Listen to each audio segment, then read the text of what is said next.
Hi friends, welcome to சமையல் point and recipes. இன்றைக்கி நம்ம கவுனி அரிசியில் அல்வா செய்ய போகிறோம். இதை கருப்பரிசின்னு சொல்லுவாங்க. நீங்களும் இது மாதிரியே ட்ரை பண்ணி பாருங்கள். இப்போ அரிசியை நம்ம 8 மணி நேரம் தண்ணியில் ஊற வச்சு எடுத்துட்டோம். 1 டம்ளர் அரிசி இன்றைக்கி நான் எடுத்துக்கிட்டேன். இப்போ குக்கரில் நம்ம 1 டம்ளர் கவுனி அரிசிக்கு 2 டம்ளர் தண்ணியை சேர்த்து உப்பு கொஞ்சம் சேர்த்து வேக வச்சு எடுத்துக்கலாம்.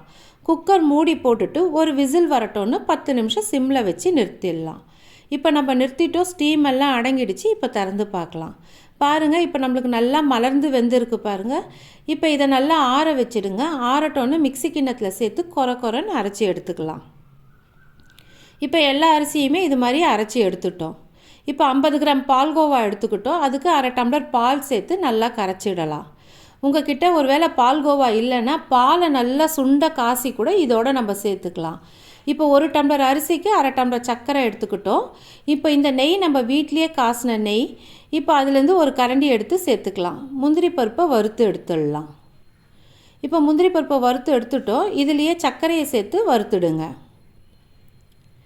இப்போ வறுத்துட்டோம். இதில் ஒரு முழுங்கு தண்ணி சேர்த்துடுங்க.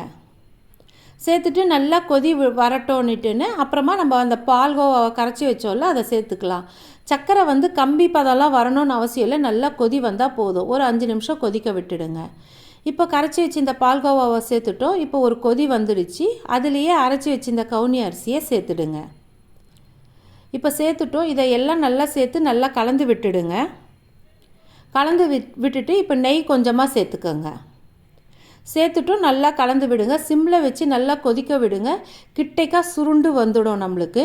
இந்த அளவுக்கு கெட்டியான பதம் வந்த உடனே நிறுத்திடுங்க. முந்திரி பருப்பு தூவி நிறுத்திடலாம். டேஸ்டியான கவுனி அரிசி அல்வா ரெடி ஆயிடுச்சு. ஆற இன்னும் கொஞ்சம் கெட்டியாகும் நம்மளுக்கு. இது சாப்பிட்றதுக்கு அவ்வளோ டேஸ்ட்டாக இருக்கும். உடம்புக்கும் ரொம்ப நல்லது. ட்ரை பண்ணிவிட்டு கமெண்ட்டில் சொல்லுங்கள்.